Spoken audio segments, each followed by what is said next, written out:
Bonsoir, salut tout le monde, salut Sarah, Napsterion, Tel, Dan, Talvion, Enma, PLH, Cotimutom, R18. Merci beaucoup Sarah pour le 11e mois de sub. Merci beaucoup, merci infiniment. Salut Flo, j'espère que vous allez bien, c'est mercredi soir, milieu de semaine, plus que 2 jours avant le Luxembourg, ça va être très cool. J'ai hâte d'être ce week-end, j'ai hâte de tester mes nains du chaos que a priori je devrais avoir à l'heure, ce qui est rassurant. Je crois même que j'ai des photos. Peut-être vous montrer. Après, c'est pas tout à fait fini, donc il va quand même falloir prendre un peu avec des pincettes tout ça. Grosso modo, tenez, je vais vous montrer des photos, mais c'est pas fini. C'est in progress, quoi. Attendez. Ah, j'espère te croiser. Bah, si on est au Luxembourg, on se croisera. Hein. Enfin, si tu es au Luxembourg, on se croisera.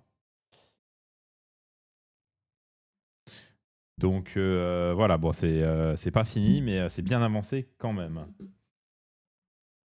Donc même au pire, si c'est pas fini, il y a suffisamment de couleurs pour que ça passe normalement pour le tournoi, ça sera pas un problème. Et puis je les ramènerai pour que ça soit fini plus tard. Mais voilà, grosso modo, l'état actuel des nains. Est-ce que j'ai d'autres photos à vous montrer? Pas sûr.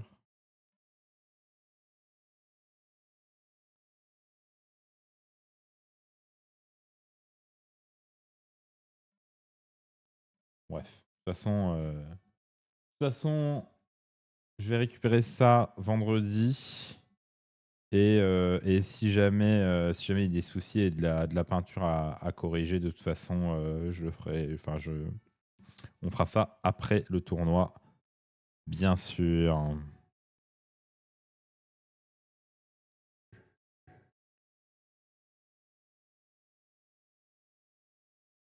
Ouais, le peintre à Paris. Ça rend bien une armée.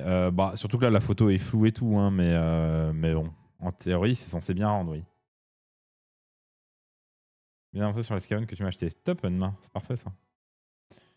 Donc, ouais, normalement, tout devrait être bon pour le Luxembourg, heureusement. Sinon, ça aurait été un peu chiant. Et voilà, grosso modo. Donc, je vais chercher ça vendredi matin et si c'est pas fini, c'est pas le drame. L'important, c'est que ce soit suffisamment jouable. Donc, on devrait être dans les temps, ce qui est plutôt positif.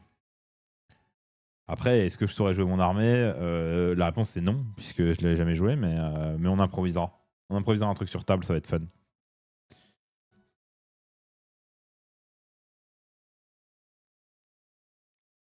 Salut la Skepsidi. Aujourd'hui, ce soir, c'est tranquille. On n'a pas un gros agenda. D'ailleurs, on n'est pas très nombreux, ce qui est très bien, on est entre nous. Donc si vous voulez poser des questions, vous n'hésitez pas. On a le temps de parler de tout et de rien. On va parler notamment de la Ligue Crucible, où est-ce que ça en est, etc. Tout plein de choses autour de la Ligue Crucible. Donc ça, c'est un point qui est cool. Et ensuite, on refera un peu de review de listes, des listes Patreon. On a 2 listes Patreon à review et une partie. On va voir comment on goupille ça, mais on va goupiller ça tranquillement ce soir. Et sinon, c'est à peu près tout. On n'a pas mis 1 milliard de choses à faire. Donc, ce que ça veut dire, c'est qu'on a le temps de parler, de répondre à des questions, de faire d'autres choses. Et puis, le stream sera pas trop long. Comme ça, j'ai le temps de me reposer. En ce moment, beaucoup de travail, donc un peu fatigué, mais ça se passe bien. Vous entamez vs quelle équipe? On entame contre l'équipe de Belgique. Ce qui n'est pas l'équipe idéale pour se chauffer. Pour être tout à fait honnête. Mais c'est pas grave.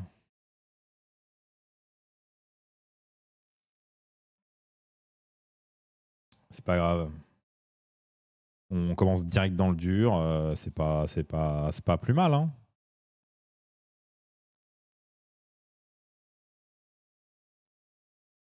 À chauffer à blanc direct.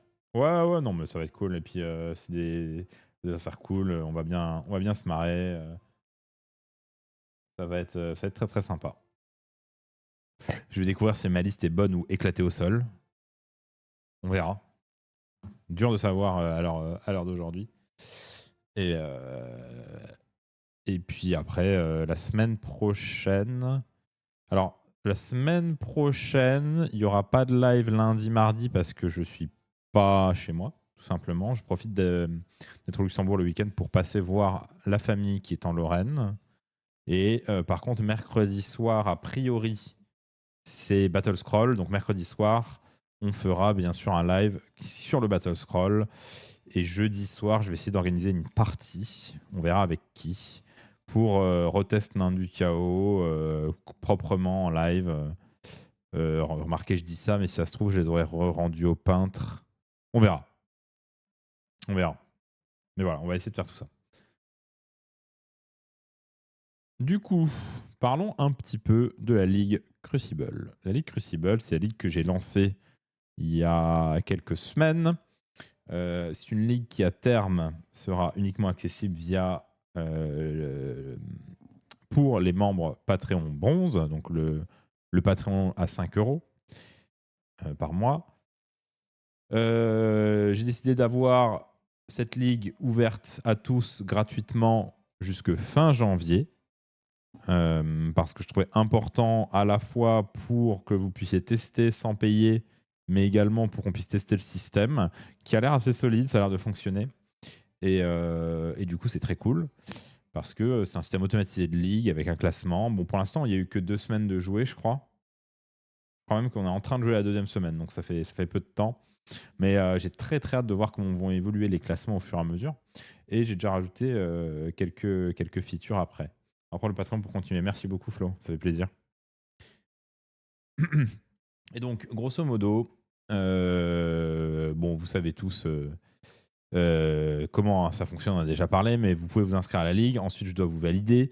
Et puis ensuite, vous pouvez vous inscrire toutes les semaines à une partie le mardi et ou le vendredi de la semaine suivante, avec une liste qui peut varier de semaine en semaine.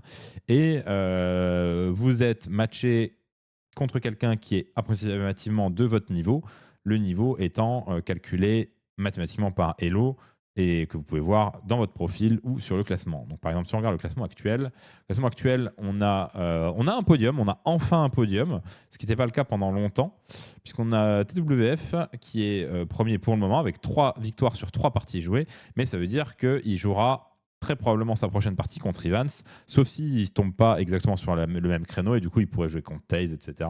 Mais normalement, ces joueurs doivent avoir des matchs plus durs puisqu'ils sont sur un elo plus élevé. Et ensuite, on a. Alors, je vous ai dit, c'est que la 2e semaine, hein, donc c'est normal qu'on n'ait pas. On peut avoir un maximum de 4 parties, puisque c'est 2 parties par semaine au maximum. Donc, Taze qui a joué ses 4 parties, Evans qui en a joué 2. Et ce qu'on peut voir, c'est qu'effectivement, si vous faites 3 victoires et une lose, vous êtes à peu près au même niveau que 2 victoires, ce qui est logique. Hein. Mais c'est pas. Après, ce qu'il faut voir aussi, c'est que plus vous allez jouer, plus votre taux de victoire est censé se rapprocher de 50%. Donc, pour l'instant, le Elo, il est très faussé parce que tout le monde... Enfin, il y en a beaucoup de gens à 100% et beaucoup de gens à 0%. Et le Elo est très faussé. Mais au fur et à mesure des semaines, c'est censé prendre forme et donner lieu à un classement qui a beaucoup plus de sens. En tout cas, l'exercice est hyper intéressant et je vous ai ajouté cette semaine un nouveau volet qui s'appelle les résultats. Et du coup, dans les résultats, vous voyez tous les matchs joués ainsi que les résultats. Et si vous cliquez sur le match, vous pouvez voir n'importe quel match, par exemple TWF contre Lord Von Roth. Vous ouvrez et vous pouvez voir les listes qui ont été jouées. Vous pouvez voir la map, Rolling Routes, et les résultats. Donc, c'est déjà pas mal d'infos, je trouve. Et c'est vraiment cool de pouvoir voir, je pense, tout ce qui a été joué comme match. Alors, vous avez des matchs qui sont joués dans le futur, bien sûr, puisqu'on a TWF qui a joué contre Taze son match de vendredi. Et du coup, fatalement, ils l'ont joué en avance, il n'y a pas de problème avec ça. Hein. Vous pouvez le jouer quand vous voulez, si vous voulez vous arranger avec votre adversaire. Et c'est pour ça qu'on voit des matchs qui sont théoriquement dans le futur. Mais ça, c'est pas un problème. Je suis en train de regarder, j'ai l'impression que les Elo affichés sont pas bons. Les Elo affichés sont pas bons, mais c'est pas grave. Donc faites pas attention, il faudra que je corrige, mais les Elo qui sont affichés ici sont pas bons. Ou alors, non, c'était peut-être bon, c'était les Elo d'origine, je crois. TW devait être à 1516, à l'OT était à 1546, et ensuite ils ont joué. Et il se retrouve du coup... Est-ce que c'est correct? En tout cas, les Elo qui sont dans les classements sont bons. Les Elo qui sont dans la partie résultat, je ne sais pas à quel point ils sont bons ou corrects. C'est ton Elo avant match. Très bien. Bon, voilà, du coup, voilà, c'est tout à fait correct. Que ce soit. C'était correctement son Elo avant match. Donc, pas de souci à ce niveau-là. Mais bon, bref, toujours est-il que vous avez ici les comptes rendus des matchs qui sont joués. Alors, il va peut-être falloir que je mette de la pagination à un moment. Pour l'instant, j'en ai pas mis parce qu'on a peu de matchs. Mais j'avoue, quand on va arriver à 4000 matchs, il y aura peut-être un besoin de pagination. Je vais me le noter tout de suite parce que je ne l'ai pas fait. Pagination. Sinon, ensuite, ça va être galère. Mais bref. Ça vous permet de suivre ce qui se passe dans la ligue. Et le classement, c'est quelque chose qui va évoluer au fur et à mesure. Tous les jours, j'accepte des nouvelles personnes qui s'inscrivent. Donc, n'oubliez pas de vous inscrire pour la semaine prochaine. Il y a plein de gens qui ont compris comment fonctionnent les inscriptions de semaine en semaine. Mais il y a aussi pas mal de gens qui n'ont peut-être pas compris. Donc, grosso modo, tous les gens qui sont à 0 partie, c'est potentiellement des gens qui n'ont pas compris ou qui n'ont pas eu le temps. Hein, c'est possible aussi. Et c'est pas grave. Mais grosso modo, toutes les semaines, vous inscrivez pour la semaine suivante. Et la semaine suivante, vous allez jouer vos matchs. Mais en même temps, vous avez l'inscription pour la semaine d'après. Donc, il ne faut pas hésiter à toutes les semaines à vous inscrire avec une nouvelle liste pour la semaine qui suit. Ça vous permet de tester plein de listes d'affilée. Sur quasiment tout le temps les derniers patchs. Il y aura l'exception des inscriptions de la semaine prochaine qui se feront pré-patch. Alors que la semaine prochaine, on aura le patch a priori le 17. Mais on sera pré-patch du coup jusqu'au pour les parties du 23 et 26 décembre, si tant est qu'il y en ait, ce qui sera peut-être très rare, hein. Mais bref, en tout cas, les parties du 23 et 26 décembre seront jouées pré-patch puisque les inscriptions commencent avant que le patch ne sorte. Et ensuite, on sera post-patch. Par contre, si jamais vous voulez vous arranger avec votre adversaire pour jouer post-patch, j'ai aucun problème avec ça, vous faites ce que vous voulez. Le but, c'est pas de vous restreindre. Le but, c'est de vous donner un cadre utilisable et utile pour pouvoir jouer, vos parties de manière organisée. Quelque chose qui vous aide à organiser vos parties et qui vous aide au fur et à mesure à avoir des parties à peu près de votre niveau, tout en faisant varier les joueurs. Quand on se calcule le Elo, c'est un calcul classique. Tu peux aller voir comment le Elo fonctionne, le Elo des échecs. Mais grosso modo, si tu joues avec quelqu'un qui est à peu près de ton Elo, tu vas gagner, je sais pas, 16 points et l'adversaire va en perdre 16. Si jamais tu gagnes. Si jamais tu joues contre quelqu'un qui est très au-dessus de ton niveau et que tu gagnes, tu vas gagner beaucoup de points et lui, il va en perdre beaucoup. Et si tu joues contre quelqu'un qui est très en dessous de ton niveau et que tu gagnes, toi, tu vas gagner très peu de points et lui va en perdre très peu. Le but, c'est de bien reconnaître que le delta de Elo influe sur les points que tu gagnes. Mais normalement, alors ça dépend de la volumétrie, mais normalement, vous êtes censé jouer contre quelqu'un qui est approximativement du même Elo. Mais après, comme on peut le voir, là, par exemple, TWF, il ne jouera pas contre quelqu'un qui est de son Elo tout de suite, à moins qu'il y ait des gens qui arrivent à remonter à son Elo. Donc lui, ça va être de plus en plus dur pour TWF de gagner beaucoup de points. Il va gagner de moins en moins de points pour monter, ce qui est classique, jusqu'au moment où il va perdre. Et le problème, c'est que le jour où TWF il perd une partie. S'il perd contre Ivan, ça va, c'est assez proche, mais il va commencer déjà à perdre un peu plus de points. Mais s'il perd contre quelqu'un qui a 1500, parce que en matchmaking, Ivan ne voulait pas jouer sur le créneau de TWF, il peut perdre tout de suite une vingtaine de points. Donc ça peut aller très vite si tu vous perdez contre quelqu'un qui est en dessous de votre niveau, ce qui est normal. Et en fait, le Elo, il se stabilise au fur et à mesure des parties. Donc, plus vous jouez de parties, plus votre Elo sera fiable. Là, avec une partie en moyenne par personne, le Elo, il est éclaté au sol. Mais c'est pas grave, c'est le début et ça commence toujours comme ça. C'est complètement normal. C'est d'ailleurs pour ça que, par exemple, dans plein de jeux en ligne, vous avez le Elo qui est masqué. Moi, je trouve pas spécialement. En fait, vous avez le Elo qui est souvent masqué, vous avez une décoration par-dessus. Par exemple, moi, je pourrais très bien mettre une décoration bronze, silver, gold autour de certains Elo. Et en vrai, c'est un truc qui peut être marrant parce que je sais qu'il y a des gens que ça peut motiver de se dire j'ai envie de finir en gold, etc. Et du coup, c'est quelque chose que je pourrais faire, hein. Genre par exemple au-dessus de 1600 c'est gold, ce genre de choses. Mais on verra. Je sais pas si ça apporte plus de bon que de mauvais au jeu. Je ne sais pas. C'est à réfléchir. En tout cas, le but, c'est d'avoir une compétition saine. Si jamais c'est pas le cas, on changera des choses. Et si jamais il y a vraiment des gros problèmes, au pire, on arrêtera le truc, quoi, hein. Donc, le but, c'est d'avoir des compétitions saines et intéressantes et de permettre à des gens de pouvoir jouer plus souvent à un rythme qui leur convient et contre divers adversaires. Et moi, je trouve ça très cool. En parallèle de ça, on a la Ligue Crucible, enfin pas la Ligue, pardon, le tournoi Crucible 2 qui se termine tranquillement. Les quarts de finale sont en train de se finaliser. On a le dernier quart aujourd'hui, qui est ce soir, il me semble, et qui, j'imagine, sera streamé sur Discord, mais c'est pas une obligation.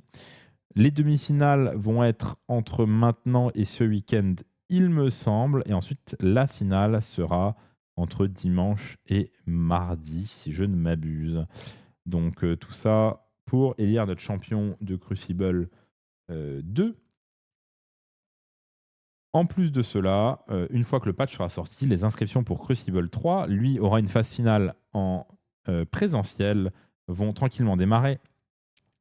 Crucible 3, l'inscription sera uniquement accessible pour les Patreon bronze, pour une raison extrêmement simple, c'est que fiscalement, faire des inscriptions avec paiement PayPal, c'est extrêmement compliqué en termes de déclaration.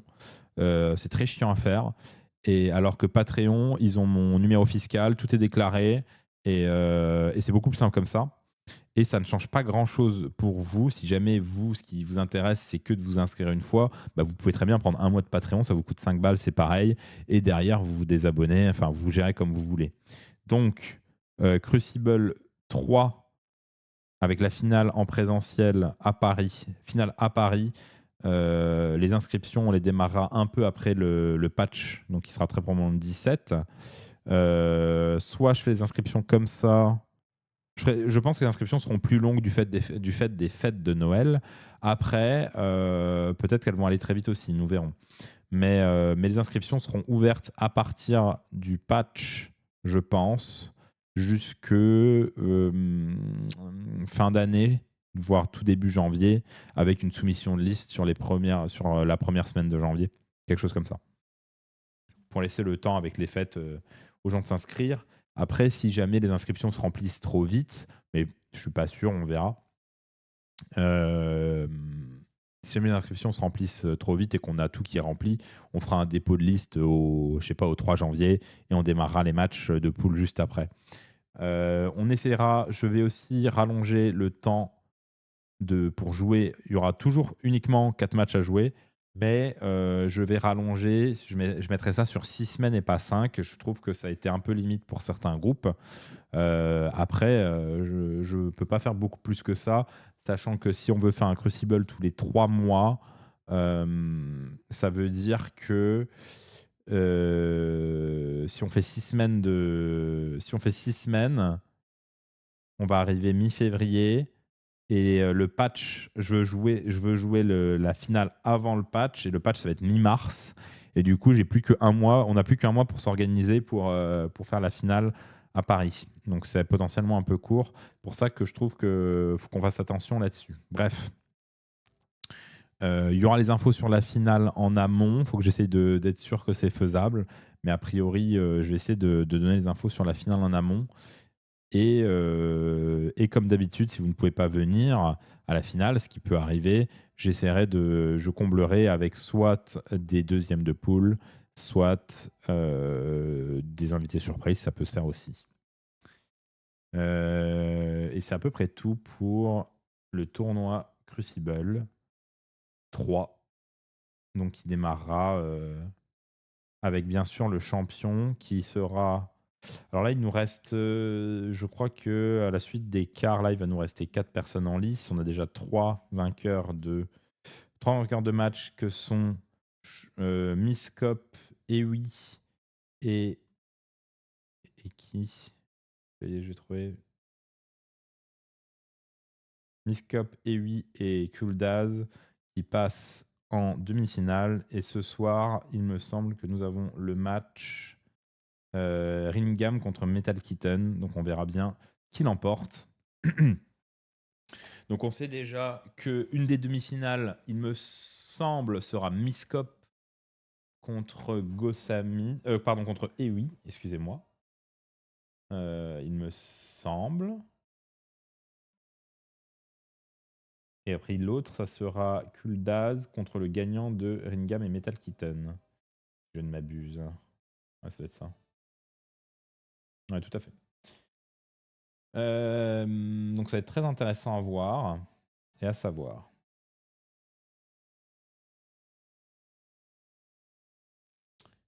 Alright.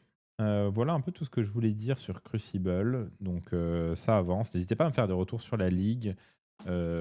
Par exemple, les matchs, c'est un retour d'utilisateur. Je sais plus qui il m'a dit que ce serait cool de voir les matchs et du coup, j'ai fait ça viteuf. C'est pas parfait, mais ça permet au moins de visualiser les matchs qui sont joués, d'accéder au rapport du match, qui est très sommaire, mais bon, c'est pas grave. Et du coup, n'hésitez pas à me faire des retours. Il y a des choses qui sont plus ou moins faisables rapidement. Donc si c'est faisable rapidement, je le ferai assez vite.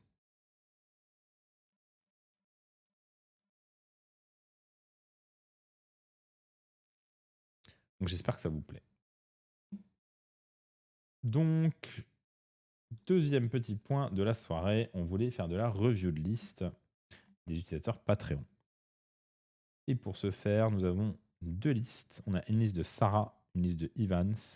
Et ensuite, on a une partie de Touchoko à débrief. Je ne sais pas encore comment on va la faire, mais on va se débrouiller, vous inquiétez pas. Alors, je vais récupérer la liste de Sarah et j'arrive tout de suite.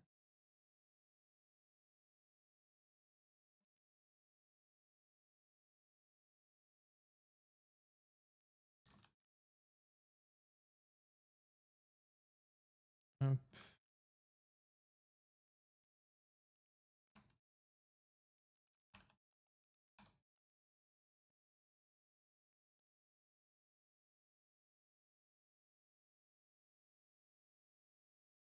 Donc, la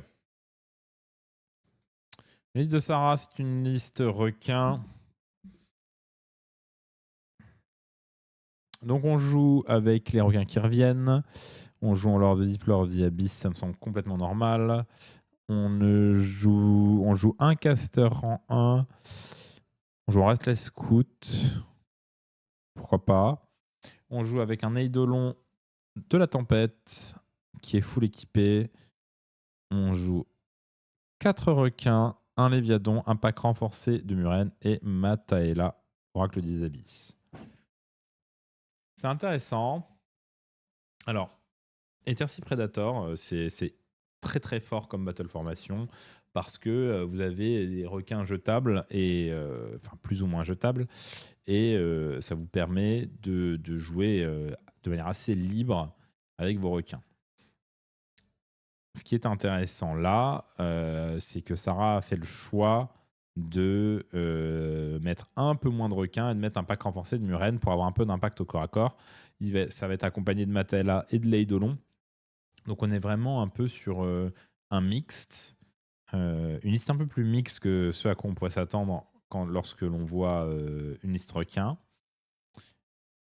J'ai beaucoup vu des listes avec plus de requins ou des listes full Muren. Donc là, on est un peu entre les deux. Est-ce que c'est une bonne ou une mauvaise chose? Alors, ça dépend si c'est une liste de team ou une liste de solo. Pour une liste de team, je pense qu'on peut faire mieux dans un sens ou dans l'autre. Encore que, il ne faut pas négliger la puissance des listes qu'on appelle des listes de solo, même en équipe. Ça peut toujours servir. En solo, ça peut avoir plein d'avantages de mixer. Il faut savoir que quand vous jouez une liste requin, Scout, c'est vraiment très très fort. Donc, il n'y a vraiment pas de problème à apprendre cette tactique. C'est d'ailleurs recommandé. Restless, ça veut dire qu'on va aller chercher les objectifs en face. Ce qui peut être le cas lorsque vous jouez une tortue, lorsque vous jouez des Muren, lorsque vous jouez Mataela, un Eidolon. C'est pas toujours le cas lorsque vous jouez des Alopex, même si au fur et à mesure, vous êtes censé mettre suffisamment de pression pour pouvoir obliger l'adversaire soit à bouger vers vous, et du coup, ça libère un peu l'arrière. Donc, en général, faire un Restless 1, éventuellement un Restless 2, et puis faire ses scouts avec des requins qui repopent ou avec des requins qui vont vite. Maintenant, là, ce qui est intéressant dans la liste, c'est qu'on a quand même pas mal de pression au tir, hein, puisqu'on a 4 requins et une tortue, c'est un équivalent de 6 requins de tir. Et on a quand même de quoi répondre lorsque l'on se fait charger.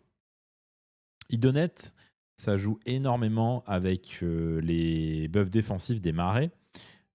En théorie, la plupart des Idonets font ça et c'est le go-to. C'est vraiment la manière la plus simple et efficace de jouer Idonet. C'est que T1, vous allez faire une TP et rester loin avec votre marée. Pour ne pas pouvoir vous faire agresser tour 1, c'est très important. Ensuite, tour 2, vous allez utiliser le -1 rend. Et honnêtement, si vous êtes bien placé autour de la tortue, un -1 rend, c'est un très très gros buff défensif sur ce type de liste, sur la plupart des sites de net d'ailleurs. Et ensuite, T3, ça va beaucoup dépendre, mais la plupart du temps, vous allez utiliser le -1 touche. Donc, re-switcher sur l'autre marée pour avoir le -1 touche. Ce qui vous donne 2 tours où les trades sont vraiment défavorables pour l'adversaire, pendant lesquels vous pouvez tirer tranquillement, voire aller prendre des trades offensifs, parce que c'est pas parce que vous tankez que vous pouvez pas aller taper des gens. Donc la plupart des Idonet sont beaucoup plus tanky que ce qu'on pourrait le croire. Il faut faire très attention quand vous jouez contre Idonet. Si vous ne l'avez jamais affronté, ça ne meurt pas aussi facilement que ça en a l'air. La liste, moi, je l'aime beaucoup. Déjà parce que c'est pas du full requin que je trouve un peu plus ennuyeux. Il y a de quoi faire. Il y a de quoi jouer dans toutes les phases du jeu et pas uniquement du tir.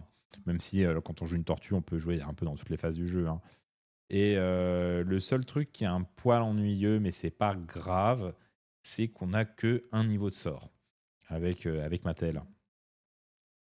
Il y a beaucoup maintenant de listes Idonet qui prennent les dons de la mer, ce qui donne une vraie puissance de sort. Et il faut savoir que les sorts Idonet sont vraiment exceptionnels, donc c'est pas anodin du tout.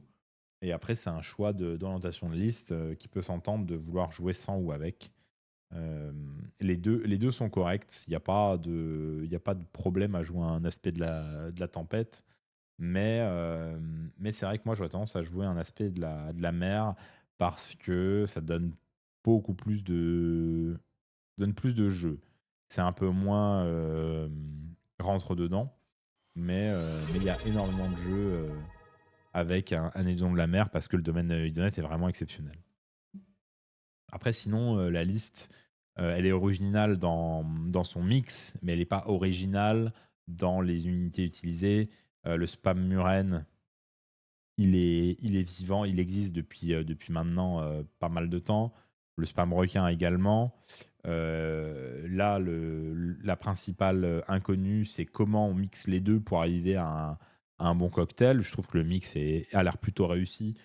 Euh, Si on voulait changer des choses à cette liste, c'est vraiment des décisions de joueurs plus que des optimisations, parce que pour moi, cette liste peut être considérée comme optimale si jamais la joueuse, en l'occurrence, euh, a un gameplay qui correspond à cette liste.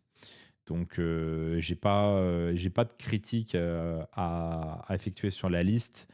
Ça peut très bien être une liste considérée comme optimale, mais c'est aussi des choix de joueurs de combien je rêve de requins pour mettre combien de murennes. Est-ce que je mets un Édon de la mer et un Édon de la tempête? Donc ça, ce sont plutôt des choix d'orientation de liste et de confort de jeu et d'envie de joueur plus qu'une optimisation. Donc pour moi, la liste, elle est très bonne. Elle va faire un très bon boulot en solo, mais également en équipe. En équipe, vous pouvez la placer sur quasiment tout et n'importe quoi. Ça va bosser. Il y a des choses que ça aime un peu moins, mais... pardon, excusez-moi. Il y a des choses que ça aime un peu moins. Mais honnêtement, c'est vraiment très dur à prendre comme liste. Et ça peut surprendre vraiment si vous n'avez jamais joué contre. La tankiness intrinsèque de la liste surprend beaucoup. Et les requins reviennent, quoi. Donc, Et j'ai pas beaucoup de critiques à faire sur la manière dont Sarah a monté cette liste. Salut Rudy. Merci Tom pour les 2 mois de sub. Merci beaucoup. Ça fait plaisir. On va parler de la liste de Evans qui va peut-être prêter un peu plus à débat.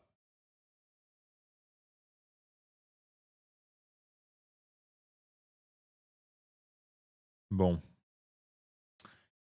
Alors, Evans a décidé de faire du Save to Darkness et de... bon. De ne pas faire dans la finesse. Donc, il choisit Scout Restless. Bon, déjà, je trouve que c'est potentiellement une erreur, mais on peut en reparler. Il joue le lore de Slave to Darkness, c'est normal. Il joue Forbidden Power, c'est normal. Il joue Faction de Terrain, à voir s'il le pose ou pas, mais ça, c'est un autre débat.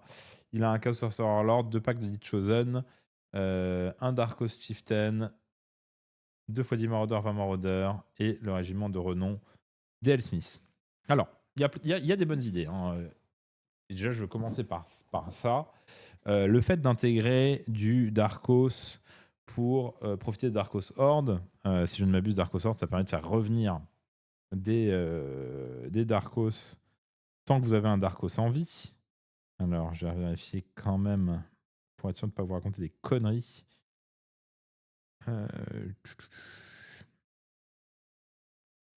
C'est ça. Tu lances un dé sur un 3+, tu peux ramener une unité à mi-effectif de, ici, de maraudeur, quoi. Mais il faut que tu aies un héros qui soit présent. Le héros, il a Favor of the Pantheon, qui est, si je ne m'abuse,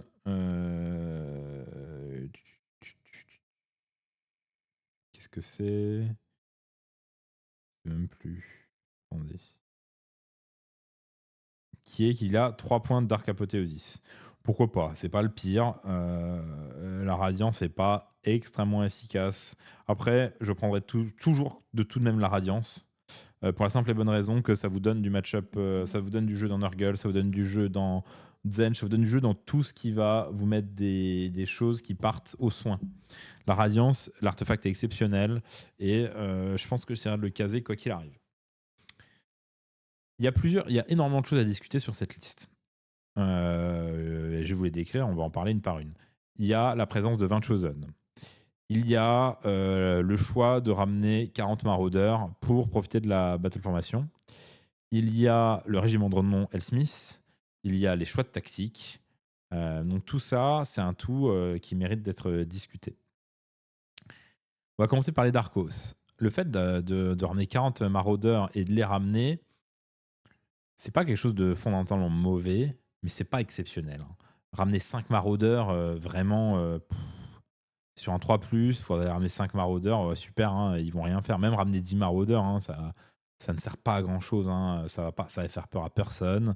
Oui, une fois de temps en temps, vous allez reprendre un objectif, mais bon, si vous voulez faire ça, faut pas franchement jouer Slaves. Donc, je suis pas forcément fan de jouer avec genre 40 maraudeurs et de se servir de Darkos Horde. Est-ce que c'est le meilleur usage des Battle Formations? Peut-être dans ce cas-là, parce qu'il n'y a pas d'excellente Battle Formation en Slaves. Mais rentrer 40 maraudeurs potentiellement pour cette raison, c'est pas forcément le meilleur bail. J'en ai joué des maraudeurs. Franchement, ça fait absolument rien. Hein. Ça ne fait rien du tout. C'est juste là, quoi. Ce qui est pas mal d'être là. C'est bien d'être là. Mais c'est quand même 320, c'est 400 points ce régiment 1. C'est 400 points qui, à mon avis, seraient bien mieux investis autrement. Je pense qu'il y a des builds d'Arcos, mais ils ne ressemblent pas du tout à ça, à mon avis. Les builds d'Arcos, et encore, hein, j'ai pas énormément réfléchi, mais ça marche sur les Fellrider, le fait de ramener? Ou c'est que de l'infanterie? Je vais vérifier quand même, parce que j'ai peur de dire une connerie. Darkos Horde. Non, ça marche sur les Fellrider. J'ai du mal à conceptualiser les builds Darkos parce que vraiment, hein, les Darkos, ça ne fait pas grand chose, à part un peu les Fellrider, hein, mais ça fait vraiment très très peu. Hein. Vous avez besoin de faire un build qui est tourné avec les Wilder Fiend, Mais même les Wilderfin, en ce moment, je les trouve pas si incroyables que ça. Et ça me semble extrêmement compliqué de justifier un build centré autour des maraudeurs dans le contexte Slaves actuel, voire dans le contexte de la méta actuelle, sachant que si vous voulez avoir des trucs pas trop chers qui reviennent, trucs dans ce style, bah, tu joues fake, quoi. Je vois pas pourquoi là tu joues pas fake pour faire ça. Ou d'autres candidats, bien sûr. Je trouve que Slaves, il y a des gros atouts à Slaves, notamment la Dread Banner, notamment Be'lakor, Archaon également. L'attrait de Slave vient principalement, des marques, de la Dread Banner, ou d'une autre banner, il y a d'autres banners qui sont bonnes, et de ses persos en particulier. Donc, ne pas jouer. Ce qui marque aussi dans cette liste, c'est qu'on a l'absence d'un personnage nommé. Alors que pour moi, c'est une des grosses forces de Slaves. Je vais avoir énormément de mal à sortir sans un Be'lakor, sans un Archaon en ce moment. C'est pas infaisable, mais c'est quand même un gros atout à l'heure d'aujourd'hui en Slaves. Si jamais tu ne sors pas ça, il y a plein d'autres armées qui font ce que fait Slaves en potentiellement mieux. Donc là, juste, tu prends rien de ce qui est spécial pour Slaves et t'essayes de build une armée autour de... Bah, il manque quelques-unes des forces de Slaves to Darkness dans cette liste. On a la Dread Banner et on a 20 Chosen. Je pense que 20 Chosen, c'est trop. Ça prend beaucoup de place. Je pense que 10 Chosen, c'est quelque chose qui peut être intéressant, quelque chose qui a très bien fonctionné. D'ailleurs, c'est vrai que 20 Chosen, ça a fonctionné, mais c'était 20 Chosen avec Be'lakor, déjà.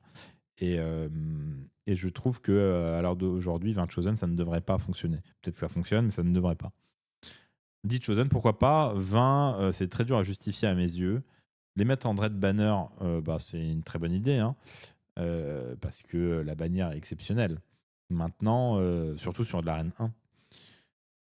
Maintenant, vous allez avoir un seul cast. Ça veut dire que vous allez absolument jamais avoir pont plus charge à 3d6. C'est-à-dire que les ponts sont quand même nettement moins utiles, sauf si vous décidez de marquer votre Chosen de Slaanesh, ce qui peut être un play, hein, mais toujours, même une charge à 9 en Slaanesh, c'est pas garanti quand même. Ça peut arriver, mais c'est pas garanti. Donc vous perdez quand même pas mal d'intérêt de Forbidden Power avec un seul sorcier.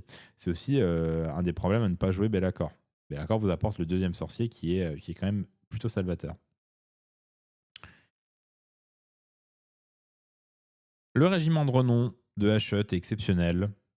Il peut rentrer tous les jours en Slaves. Ça, j'ai aucun problème avec ça. Mais pour moi, dans cette liste, vous avez 400 points de Darkos et 560 points de Chosen à enlever, et ce qui vous fait 960 points de libre pour mettre d'autres choses qui sont probablement bien meilleures. Moi, je rentrerai un Be'lakor parce que je vois vraiment pas l'intérêt de jouer Slave si tu joues pas ou Be'lakor ou Archaon. Enfin, en toute honnêteté, hein, vraiment, si tu joues Slave sans l'un de ces deux personnages, je vois vraiment pas l'intérêt versus du Stormcast, versus d'autres choses qui font ce que tu fais, mais en bien mieux. Tu as besoin de ces personnages très spéciaux et très particuliers parce que c'est le seul sel de ton armée, c'est le seul intérêt de ton armée finalement. Là, franchement, qu'est-ce que vous voyez? Vous voyez une unité qui charge et qui tape fort, une deuxième unité qui charge et qui tape fort, un sorcier, de la récursion et un régiment de renom qui donne un peu de sel, mais c'est un régiment de renom que tout le monde peut prendre avec un peu de tir. C'est extrêmement basique. Il n'y a pas vraiment de jeu, tout le monde sait ce que vous allez faire. Il n'y a rien de très intéressant. Et sur table, ça va se traduire par un plan de jeu qui est très lisible. Et alors, il y a des plans de jeu très lisibles qui sont très bons, parce que la puissance intrinsèque de l'armée, etc. Mais là, c'est même pas le cas. Donc, pas fan. Scouting, on peut comprendre l'envie de scouting avec le nombre d'unités, mais vous avez des unités d'infanterie qui sont lentes. Certes, ils peuvent revenir sur des bords de table, mais il faut qu'elles meurent. Il faut réussir son 3+, il faut pas que faut pas que le chieftain meure. Scouting, c'est un bait. Et honnêtement, tu mets 2 fois 10 Chosen, qu'est-ce que tu joues pas intercept, quoi. 2 fois 10 Chosen, si ton but c'est pas de laver la tronche du mec en face, je sais pas ce que c'est. Donc tu mets intercept et t'assumes le fait que tu as envie de laver le mec en face, quoi. Tu fais intercept restless et on n'en parle plus. Faut arrêter d'essayer de jouer les subtils avec du scouting quand tu mets 20 Chosen, quoi. Les Chosen, ils sont pas là pour être aux fraises et aller conquérir des terrains, quoi. Ils sont là pour être dans la tronche du mec en face. Donc c'est un peu la vibe sur la liste de Evans. Maintenant, Evans, si tu veux vraiment jouer du Darkos, c'est possible. Je pense que il y a mieux à faire. Dans ce style-là, il y aura toujours mieux dans une autre armée. Maintenant, c'est possible. Mais je pense que Archaon ou Be'lakor est nécessaire. Je pense qu'il faut faire sauter au moins 10 Chosen, voire si tu veux vraiment jouer Marauder, les 20, et essayer de jouer autrement. Et là, tu peux essayer de jouer en scout parce que tu vas mettre des choses qui vont vite. Tu vas essayer de flouder un peu le board. Tu vas mettre plusieurs persos pour pouvoir revenir. Et puis, tu vas essayer de jouer à un gameplay qui est un peu différent, avec un peu d'impact sur tes Fell Riders qui seront un peu les seules unités d'impact. Le reste qui va foutre le board. Un Wider Fin qui va faire un peu de ses trucs à lui. Et éventuellement, pour porter la Dread Banner, tu peux mettre un pack de 5 Knights qui va pouvoir accompagner tes Fell Riders, faire une charge, ce genre de choses. Mais je vois vraiment pas ce truc être menaçant. Tu as littéralement un cast, tu vas caster tes ponts et jamais charger. Ça avance pas, sinon tu te traînes le cul. Ta seule menace, c'est les 2 artilleries qui sont certes très bonnes, mais c'est ta seule vraie menace parce que ça, franchement, on se traîne. Je suis pas fan. Je pense qu'il y a bien mieux à faire que ça. Et oui, si tu joues STD, c'est pour jouer Be'lakor ou Archaon. Vraiment, je vois pas d'intérêt de jouer STD si tu joues pas Be'lakor ou Archaon. Alors, je parle d'intérêt compétitif. Il y a juste des gens qui aiment bien jouer des chaotiques en armure et j'ai pas de problème avec ça. Chacun joue ce qu'il veut. Mais en termes d'intérêt compétitif, il n'y a aucun intérêt compétitif à jouer STD si tu ne joues pas Be'lakor ou Archaon. Je pense. Je peux avoir tort, mais je pense pas. Il y a peut-être un monde où il y a une liste Champion of Chaos avec beaucoup, beaucoup de héros. À voir, ça c'est possible. Et donc là, potentiellement, et même, je pense qu'on rentrerait quand même bien d'accord. En fait, tu as besoin d'avoir un cas. Le domaine de sort STD est très bon.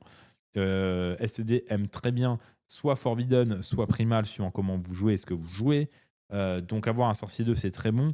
Franchement, Be'lakor, c'est un sorcier 2. Alors, il est cher, hein, mais il fait tellement de choses. Il est exceptionnel. C'est très dur de le sortir d'une liste aujourd'hui. Hein. Et vraiment, ne pas jouer Be'lakor en Slaves, c'est très dur à justifier. Hein. C'est très, très dur à justifier. Mais il y a des bonnes idées. Il y a le régiment de renom qui est très bon. Il y a des choses. Mais bon, pour moi, ça, sur table... Alors oui, ça fait peur parce qu'il y a 20 Chosen. Mais bon, les 20 Chosen, ça avance pas, quoi. Hein. Ça se traîne le cul. Hein. Et derrière, il n'y a pas de jeu tour 1, tour 2. Un tour 1, tour 2, on s'ennuie. Hein. Et puis, t'as un truc un peu plus rapide. T'es Chosen, t'en perds 5 dans une unité, 5 dans l'autre. Alors certes, 2 fois 5 Chosen, ça fait toujours mal. Mais c'est quand même pas tout à fait pareil, quoi.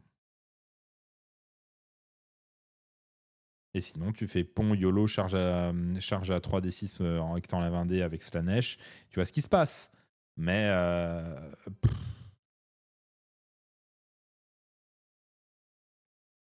et vraiment, hein, là, on a littéralement 400 points qui ne font absolument rien. Hein. Mais pour rien faire, ça ne fait absolument rien. Légion du premier prince, t'en penses quoi? First Print, c'est cool. Hein. Mais j'ai pas assez joué pour savoir. Mais Martin a pas mal de théories dessus et a priori, ça se joue bien. Et je sais que Rouen l'a joué et ça marchait bien. Hein. Donc, Légion du premier prince, pourquoi pas. Hein. Mais voilà, du coup, je pense, Ivans, si tu écoutes cette rediff, parce que là, t'as pas l'air d'être là. Donc, quand tu écouteras cette rediff, n'hésite pas à rentrer Be'lakor, à sortir The Chosen, à sortir ton bloc de Darkos, là, qui est, je sais pas pourquoi il est là. et à revoir un peu les choses. Et n'oubliez pas aussi, quand vous jouez Slaves, vous avez des petits atouts qui n'ont l'air de rien, mais qui sont vraiment intrinsèquement très bons à la faction. La Dread Banner, les Lamise, la Radiance. La Radiance, oui, si vous n'avez pas de monstre, c'est moins efficace, mais ça va vous donner le match-up Nurgle, ça va vous donner le match-up Zench. La Radiance, c'est très très très très bon parce que ça vous gère 2 match-ups qui sont compliqués et j'ai peut-être pas, il y en a peut-être d'autres, j'y ai pas réfléchi. La Radiance, pour moi, c'est auto, vraiment auto. Et ça vous soigne des petits PV à droite à gauche et ça se prend toujours quand vous avez de la save à 3. Alors, certes, lui, il n'a pas que de la save à 3, mais quand vous avez de la save à 3, surtout de la save à 3 Ward à 5, ce qui arrive, même le 1 PV, c'est toujours très bon. Et voilà, c'est à peu près tout pour cette analyse de liste de Evans. On va essayer de regarder un petit peu une partie. Alors là, ça va être un poil plus complexe. On va essayer de voir un peu parce que c'est une partie que tout Choco nous a rapporté.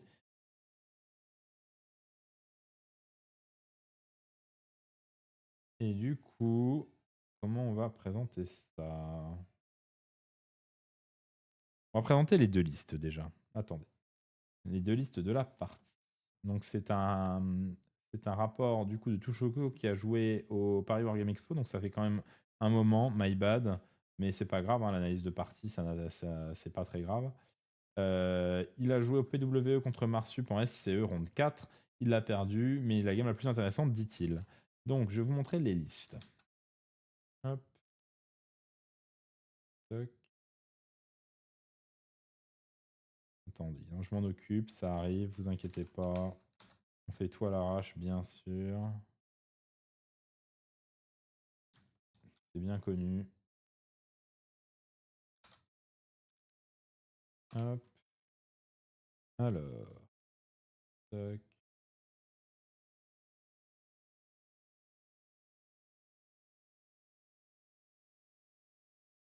Hop.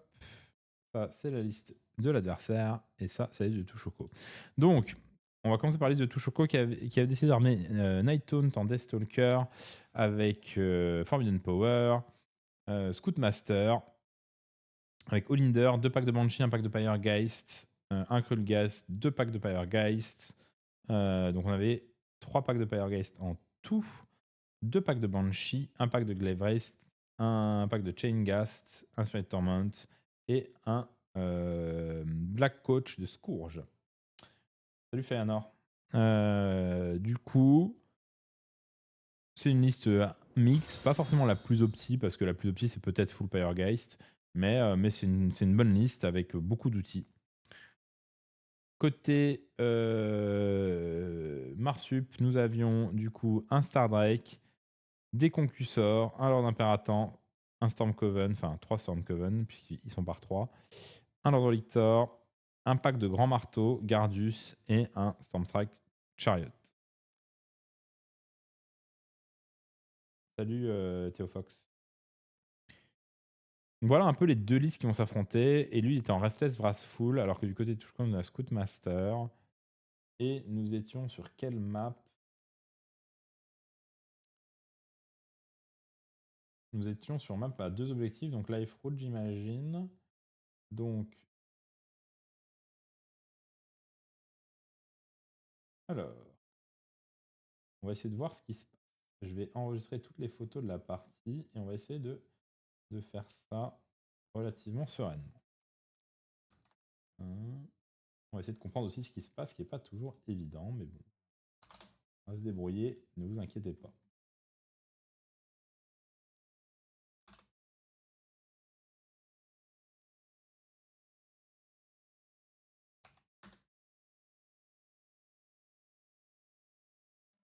Alors,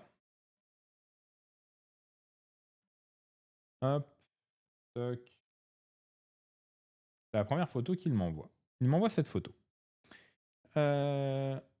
Alors, donc là, on est forcément après le tour 1.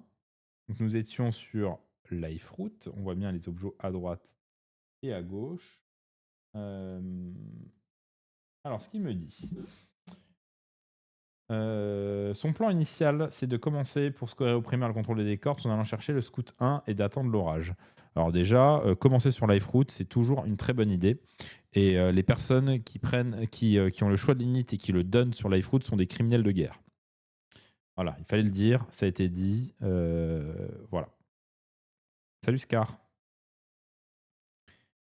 Du coup, son plan, c'était de commencer pour scorer. Donc ça, très bien, c'est un bon plan. Ceci étant, a priori, il perd le rôle d'init. Je crois qu'ils sont tous les deux en 2. Ah non, il est en 3, donc il ne peut pas choisir. Là, son adversaire prend le T1. Et du coup, son adversaire prend le T1. Je suis en train de regarder ce qu'il fait.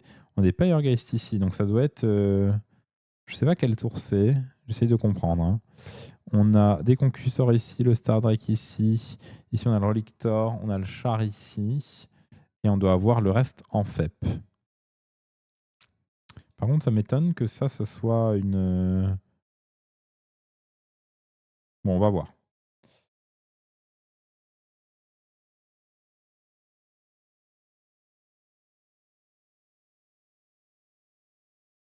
Ok. Donc, grosso modo, si j'ai bien compris, ici, on est à...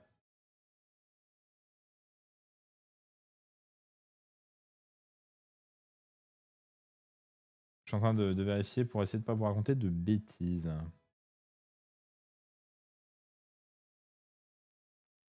Donc ici, on doit être à la fin du T1 de Touchoko, donc une fois que les 2 tours ont été joués. Si je comprends bien, le Stormcast a juste joué pour prendre les points de Liferoot en s'étendant un petit peu et en attendant un petit peu l'orage.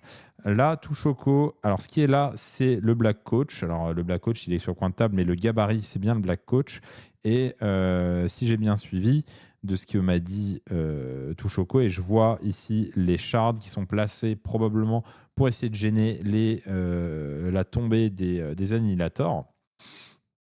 On voit ici qu'il a TP ses Pyregeist et son chariot, il l'a envoyé pour charger. Ça, c'est fin du T1.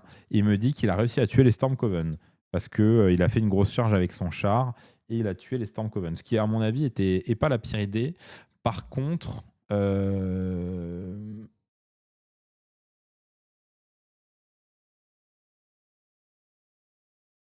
Attendez, il faut que je vérifie un truc.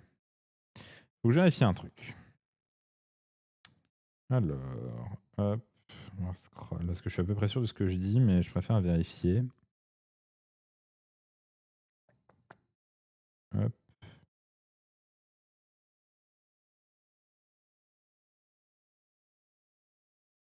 Je vais y arriver. Je vais y arriver, bougez pas.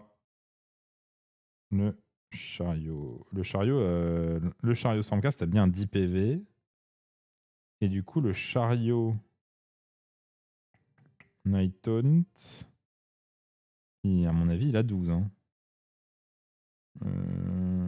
J'aimerais bien vérifier, mais...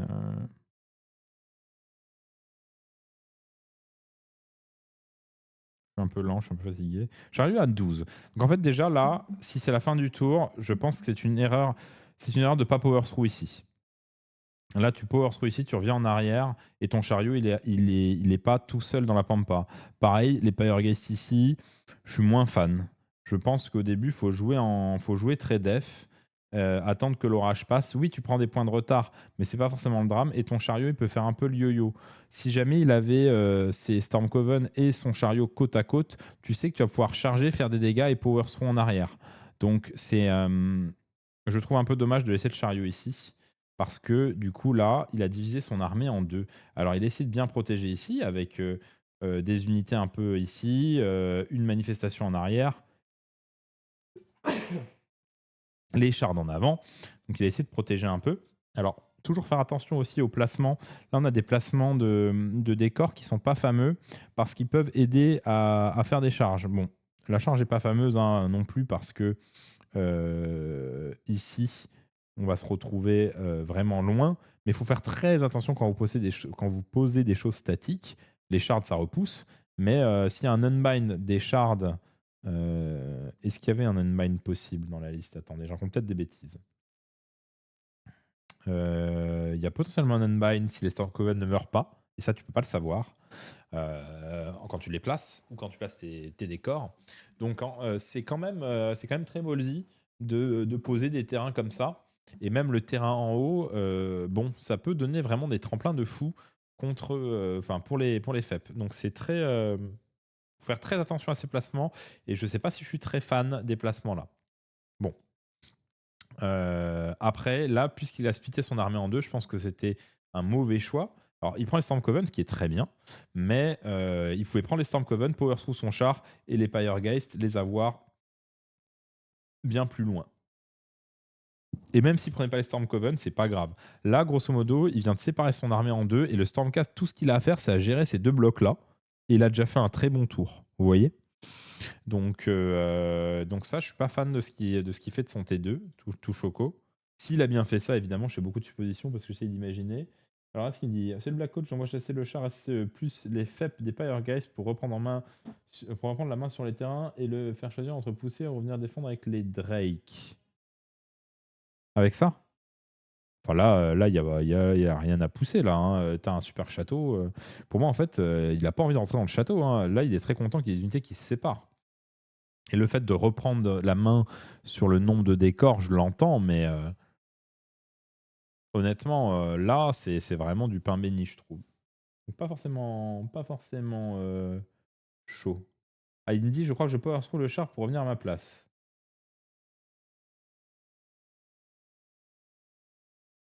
Ben, pour revenir à quelle place? Parce que ça n'a pas l'air d'être revenu à la place. Hein. Quand je regarde les photos d'après, on regarde la photo 2, que je vais vous montrer tout de suite. C'est la photo 2, c'est le tour Stormcast. Le char, il est toujours là. Hein. Donc je pense que le Power Through n'a pas été fait. Hein. Donc là, ça doit être la photo fin de phase de mouvement du Stormcast. Et je pense que là, le Stormcast, il a joué exactement comme il fallait. Hein. Il a libéré de l'espace pour ses charges. Donc le char qui s'en va, oui. Il a ses annihilateurs qui sont là avec un tremplin. Donc une charge quasi inratable sur le décor, qui vont aller éclater le chariot. Il a son Star Drake et ses concusseurs qui vont aller éclater le pack de Pyregeist. Et derrière, il va prendre gratos 2 unités sans s'exposer parce que là Touchoko est très loin. Donc je pense que là, il y avait un vrai problème de trade d'unités. Hein. Je vais lire quand même ce que nous dit Touchoko. Il sort à la totale avec tout qui tombe du ciel pour tuer le Black Coach. Il claque tout l'heure de gloire. Plus d'une attaque sur les Drake, le Gardus avec les marteaux. Là, j'ai ACP de retreat ou def. Je choisis de garder pour def. Ok. Charge est comme prévu. Plus de Black Coach et de Pyregeist. Fin T2.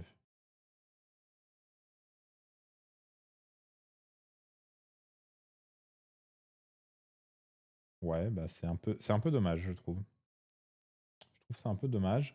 Après, là où il est content en tant que joueur Nightone, c'est que tout est tombé. En vrai, je pense que la descente des annihilateurs aurait dû se faire de l'autre côté, genre par là, pour être déjà positionné ici. Après, c'était peut-être pas possible avec les shards. À voir. Très dur de savoir comme ça.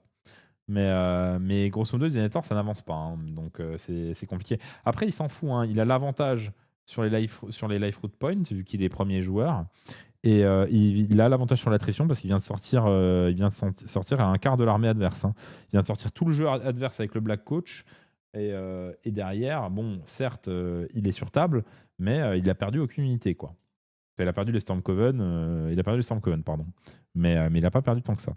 Mais je pense qu'il a joué beaucoup trop def. Hein, le joueur Stormcast, ces persos, ils doivent pas être là. Hein, ils n'ont rien à foutre là. On s'en fout. Hein, les trucs rapides peuvent se permettre d'aller un peu loin. Mais les trucs lents, ils doivent être ici. Hein. En fait, tout ton bloc lent, il doit être ici. Et tes trucs rapides, ouais, c'est ça qui va rester un peu derrière. Le Star Drake qui va chasser les Power Guys. D'ailleurs, je vois pas pourquoi il est là alors qu'il pourrait être là. Mais il faut que tes trucs lents soient sur l'avant. Hein. Et donc, après, ce qu'il me dit, c'est T3, je fais d'autres Power Guys, mais de l'autre côté, on les voit sur la photo. Alors, attendez. Hop.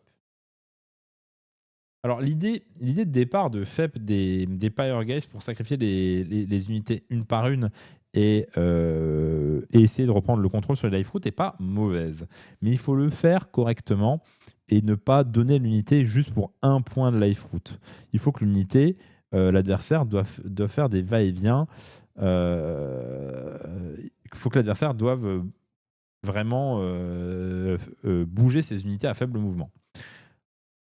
Du coup, si on revient au move T1, pour moi, les Pyregeist, pourquoi pas. Par contre, tu mets pas le terrain et tu les mets loin ici. Tu les mets là, tes Pyregeist, pour pas que le dragon et les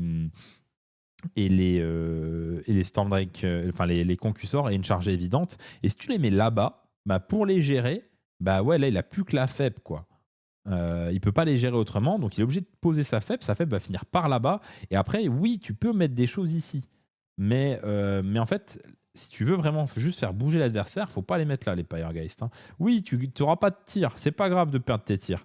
Vaut mieux les mettre là-bas. Tu les mets là-bas, tu gagnes ton life root point. Et ton chariot, tu le fais power through. Tu veux pas le perdre, ton chariot. Et il est obligé de deal avec les Pyregeist.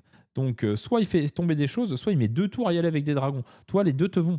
Et effectivement, le fait de poser des choses sur table un peu loin, ça, c'est une bonne idée. Genre, par exemple, ici, là, le placement est mieux. Bon, moi, je l'aurais mis carrément ici. Enfin, je l'aurais mis carrément là. Hein. Il n'y a pas besoin de les mettre là. Il faut les mettre loin, le plus loin possible. Les tirs que tu grattes, on s'en fout. Hein. Et encore, là, dans la forêt, à mon avis, il n'a pas gratté de tir. Donc, vraiment, il faut essayer d'éclater en termes de répartition le joueur Stormcast et l'obliger à laisser des choses sur son objectif. Par exemple, le char. Et même le char tout seul, les Pyregeist vont lui reprendre. Donc, il est obligé de laisser un gros truc, ce qui est très pénible hein, pour le Stormcast. Donc, tu peux vraiment jouer loin. D'ailleurs, il est où le décor Stormcast? Attends, il joue sans décor Stormcast? C'est du troll. Il joue sans décor Stormcast. Ouais, bah, ça c'est aussi de la chance parce que sans le TP Stormcast, en vrai, bah, la mobilité elle est quand même moindre. Et grosso modo, bah, il est obligé de laisser un truc ici. Hein. Donc le Stormcast, une fois s'il a drop là-bas, bah, le temps d'aller chercher le château, bah, toi, tu es chez toi, t'attends. Et oui, tu vas pouvoir essayer de remonter au life root point et au scout. Les tactiques du joueur Stormcast sont Restless Wrathful. Donc Wrathful, il va galérer à le faire parce que toi, tu es sur ton objectif. Restless, bah, il va galérer à le faire aussi parce qu'il faut reprendre des objets. Donc tant que tu contrôles ton objet, il marquera 0 de tactique. Donc le seul truc qu'il a, c'est qu'il prend l'avantage au life root point. Mais c'est que 2 points par tour. Toi, tu l'empêches de faire toutes les tactiques et tranquillement, tu vas aller reprendre le contrôle du board chez lui en envoyant des unités toutes seules. Mais toutes tes unités-là, elles sont là pour à la fois marquer des points et tenir ton objectif. C'est tout. Tout le reste, tu n'as pas avancé, tu restes très loin. Même les ponts là, ils sont un poil troll. En vrai, ça va. Hein. Mais t'as même pas besoin de les mettre, juste tu te mets loin. Quoi. Et s'il envoie que les concussors, en vrai, ouais, il va peut-être te laver une unité, mais derrière, tu lui prends ses concussors, quoi.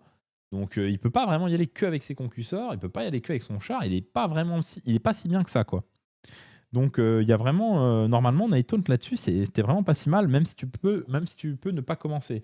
Il faut savoir que n'importe quel double tour, alors ouais, t'as pas envie de le prendre parce que tu peux pas faire de tactique, mais c'est pas très grave, hein. Tes tactiques, tu vas scorer Scout 1, Master 1 peut-être tard, mais l'important c'est de deny les tactiques de l'adversaire. Hein. Juste tu deny ça toute la game et t'es bien. Hein.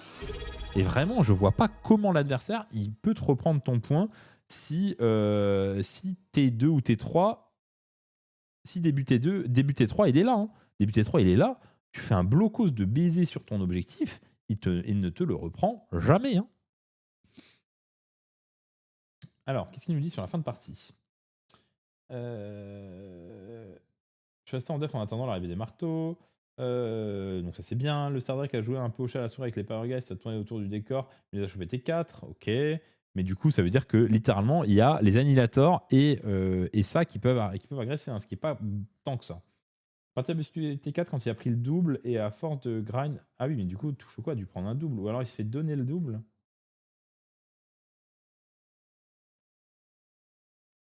Parce qu'il dit bien qu'il n'a pas commencé. Hein.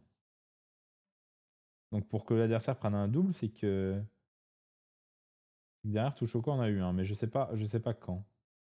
Bref, on s'en fout.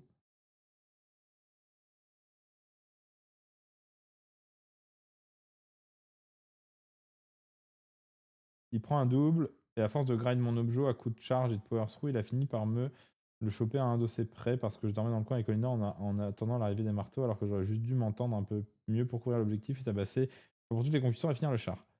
Avec la prise d'objet, il passait de première tactique et la plus vite de rattraper. Ouais. Les tactiques, faut juste lui empêcher ces tactiques. Donc, ça se joue vraiment au placement. C'est vraiment. C'est assez tactique comme partie, c'est vraiment du placement. Et je pense qu'il y a eu des erreurs parce qu'il peut jouer très loin. Et vraiment, il y a eu des sacrifices d'unités qui n'étaient pas nécessaires, hein. Si le coach est encore en vie là, ça se passe pas pareil. Mais ça, c'est pas grave, c'est comme ça qu'on apprend. Et le Stormcast, en vrai, est vraiment pas trop bien là-dedans, hein, parce qu'il est obligé de laisser un Star Drake à la maison, ce qui lui enlève beaucoup de choses. Et derrière, bah ouais, il joue avec littéralement les concus et le pack d'annihilateurs qui n'avance pas. Donc bon. Le Master 1, il est chopable, mais faut pas trop s'en focus, hein.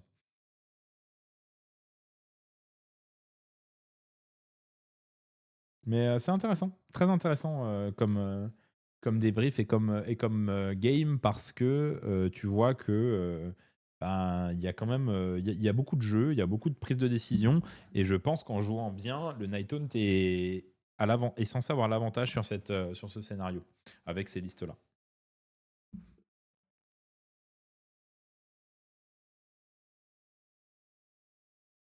Salut Docteur Disnut, j'espère que tout va bien et je te remercie beaucoup pour ces 6 mois de tier 1. Voilà, on a fait les reviews des Patreons. Donc j'en profite, tant qu'on est là, on est juste entre nous, on n'est que 47. N'hésitez pas à poser toutes les questions que vous voulez poser. La semaine prochaine, on a le Battle Scroll, probablement mercredi, donc ça fera un live mercredi soir. Jeudi, je vais essayer d'organiser une game. On verra si c'est Smith, mais je pense pas, parce que je pense que je vais ramener à la peinture pour fignoler les détails. Donc peut-être pas Smith jeudi, on verra. Peut-être SBG. Nous verrons. Et puis sinon, on se voit au Luxembourg pour les gens qui vont au Luxembourg.